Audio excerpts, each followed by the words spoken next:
Where you want me looking? Right there? Yeah, right. All right, we'll start right at the camera. All right, Matt, Cleveland, then Jack. Coach, obviously we had Jacob in here, and Matt mentioned that he's a guy, even though he's a newcomer, he came in, he's very vocal, talks like guys. What have you seen from him, not only on the field as far as what he can do, but off the field as far as in your room and trying to lead guys? Yeah, he's done a phenomenal job. You know, as a young man, obviously coming from Stanford, has a Stanford degree. It's just a high level of emotional intelligence. I think Jacob did a great job coming in, not trying to rock the boat. Right, he knew he had confidence in himself and who he was, but didn't try to rock the boat and just sort this thing out. Right, Ace is a returning, proven guy.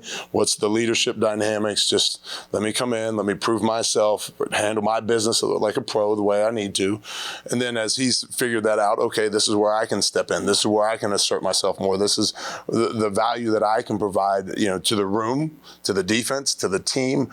You know, just really seen him really blossom June to now. From that leadership standpoint, like he's been off the charts. Just truly, again, high level amount of emotional intelligence, and just I think he's going to have a great year. I think he's going to have a great year on the field, but also just for this team, this program off of it. He's going to do a great job. Jack from Mason. Yeah, just with Coach Guerreri coming in this year, what's different about maybe your day-to-day responsibilities in fall camp, and I guess what maybe do you anticipate being different come games? You know, it's obviously a unique dynamic when you start sharing those coordinator duties. You know, Matt, first off, tremendous human being, great dad, great husband to his wife, to Alex. You know, so it's been very easy transition, right? When the guy doesn't walk in with an ego, doesn't have, hey, we're going to do this, we're going to fight this. We've been able to really blend and mesh, right? Things I've done from other places, things that he's done, right? Things that we've had here, right? Like we've been able to really put this package together in a way that I think highlights our players, because that's what you're always looking for. Is I think players first, plays second, right? And what can our players do? And as we've gotten through camp even now, what do our players do well? Right? How can we take the things they do and really accentuate and highlight what our guys do? Right? The schemes are schemes, right? But if the players can't execute them, it doesn't really fit. So we've kind of been able to, again, take places from all pieces from a lot of different things, put it together. You know, we're sharing scripting duties, right? Obviously Matt will be in the box, right? And the play calling, I'll be on the sideline in the games, a lot like last year, right? Handling adjustments, right? Like that part of that stuff for me from a game day standpoint hasn't really changed. Like I said, from the scripting parts, right? We both have voices in the unit meetings. We both have voices with the group after practice, So, not a lot for me has changed in a dramatic way as my role and my jobs. Mason, then Al. When the program is kind of searching for as many new contributors as you guys have brought in this offseason, what is that process like for you? How involved are you in that? And then I guess kind of where do you strike the balance of finding guys that will come in and mesh with the guys you already have? Yeah, that's a great question. I mean, shoot, you wouldn't want to have seen my travel schedule back in December. I mean, I had a day where I was in Dallas on a Tuesday. I was in Palo Alto and Los Angeles on a Thursday.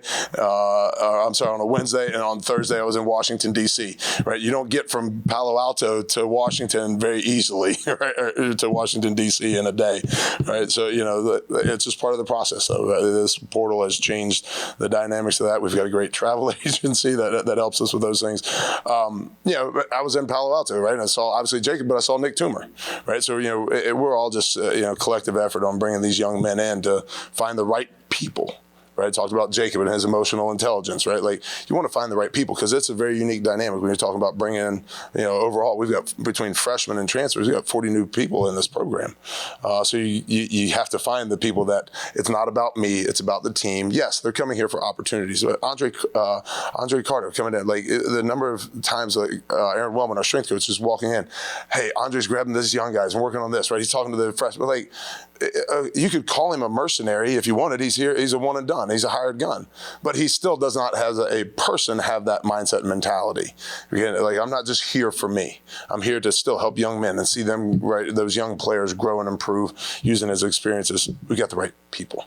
Right, when you see those things happen, and that's a process. That's from all walks of life. Andre from Detroit and some of his history and his past and the things he's experienced as a person. Jacob from Houston, Nick Toomer from Georgia. I mean, these guys are coming to us from all over. That all those background, those experiences, that's all the external. Again, who they are as people, what's in their heart, is really special and unique. Hey, Coach.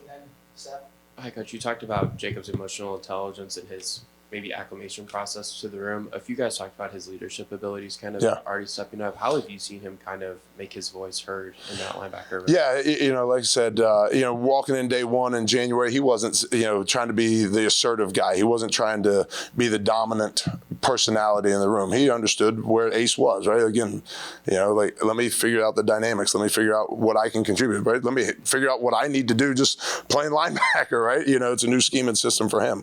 But he came in, just put his nose to the grind, went to work, just kept developing, right? You've seen his body develop and grow. But as his body has grown and developed, his comfort in the scheme has grown and developed, which then has allowed him to start to step out of those. Now I can start focusing on the next steps, which is grabbing young guys, right? And like Andre, right? Hey, this has helped me. This is how I've done this in the past. This is what has worked for me. Studying and note taking and watching film hey, this is how I take care of my body. These are the things I do, right? When nobody else is watching, right? This is the extra things that I've done. And then he also, in that, has also seen his voice, right, in the position rooms, in the defensive unit room, in the team, like pulling guys together. He's proving himself to himself, but also proving to others that he's worthy and capable of having that voice, and they're listening. Accept the mic. When you look at Aaron Casey, just veteran. I was waiting until we were going to talk about Ace. just obviously a veteran, big year last year, stepped up in a lot of ways for you. Just have you seen him grow at all, like where he was at the end of last year? Yeah, tremendously. Tremendous growth by Aaron. We talk about confidence. Really, a lot of confidence comes from demonstrated performance. Right? Aaron had a phenomenal season last year. Right, so he just saw his growth and the confidence based on what he did last year. But then the other things he's doing behind closed doors, right? The unseen stuff, the dirty hard work in the dark that nobody sees. His preparation, his mental growth, his just confidence in himself as a player. Now I can start to, okay, yeah, we had Cam Jones last year. Even after Cam got hurt, right? Cam was still the leader. Well, guess what? Cam's gone. Right? But Aaron and I have had a lot of conversations. He doesn't have to be Cam Jones. Right? All he has to do is be the best version of Aaron Casey.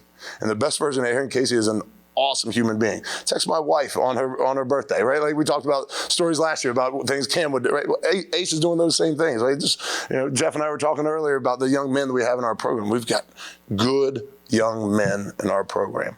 Again, how do you find the right, blend them together? Well, you find the right people, right? Those relationships happen naturally and organically because I know Jacob was talking to you guys about going bowling. I mean, they had a group of linebackers. There was like 6 or 7 went to Isaiah Jones's grandmother's house down in Cincinnati and went to Kings Island over the summer.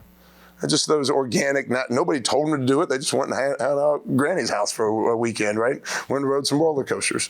But Aaron has really, again, gained that confidence from his own demonstrated performance, but also the guy saying, hey, like, Ace, you're the guy, dude. You're the guy. You're the, because they have confidence in who he is as a player and who he is as a person. And he has felt the backing from his team. Like, okay, I got this. I can do that. I can be that guy. But again, it doesn't have to be Cam Jones. Just be Aaron Casey. And he's doing a phenomenal job of being Aaron Casey because Aaron Casey is a phenomenal person. What were some of the connections that you used or relied on to locate the transfers or kind of get guys that you felt fit your system or fit you? I mean, in terms of like Jacob, like how did you guys kind of end up with him and some of the other guys? Yeah, it's a great question. Yeah, so yeah, they talk about the 6 degrees of separation to Kevin Bacon, right? Like in coaching profession, like you can usually get to somebody within 2 or 3, connections. I mean, I think maybe I told you guys, like Pat McAfee helped me propose to my wife because I had about 2 degrees of separation to Pat McAfee, and I hit him up, and he's like, yeah, I'd love to do it, right? Like the way this coaching profession is built, we can all find connections to each other. Out at Stanford, Corey Edsel is an analyst out at Stanford. Okay, Corey Edsel's father is Randy Edsel, who I worked for when he was head coach at Maryland when I was defensive line coach. That's all I do. And Corey was helping us as a student assistant when I was there. Hey, Corey, who are these kids? Who are these young men? Right? Boom, insider information, right? Insider trading, right? But then, right, Corey was also able, in conversation with those guys, hey, Coach Wilt's a good dude. Right, you just looking for that, right? Lou Esposito up at Western Michigan, defense coordinator, right? Lou's an awesome guy, like bigger than life personality, awesome person, right? I've known Lou a little bit. Coach Allen knows Lou, right? And just be able, hey, Lou, right? Who is this Andre Carter guy, right? What do you think about him, right? Okay, now we've got insider information on these guys, giving us the stuff that we need, because how do you find the right person, right? A lot of people can sell you on who they are, right, when you walk in the door and have a first initial conversation. But who has that guy been for 3 years for you, for 4 years for you? That's the real information you look for. And so that's a big part of it, right? The portal is the portal, right? Those names go in and you start, hey, let's hammer through, right? And we've got our scouting people like, this guy's talented enough, that guy's talented enough, right?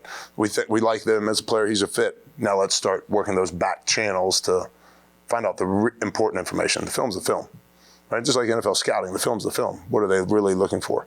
All the other stuff. What So, was the scouting report on Jacob from yeah, he loved it, right? But again, tremendous human being, right? Did a good job out there for them. Just really was a guy that they counted on, relied on. Thought that there was tremendous upside. Had some injury bugs and plagues, a little bit, but when he was healthy, he was extremely talented.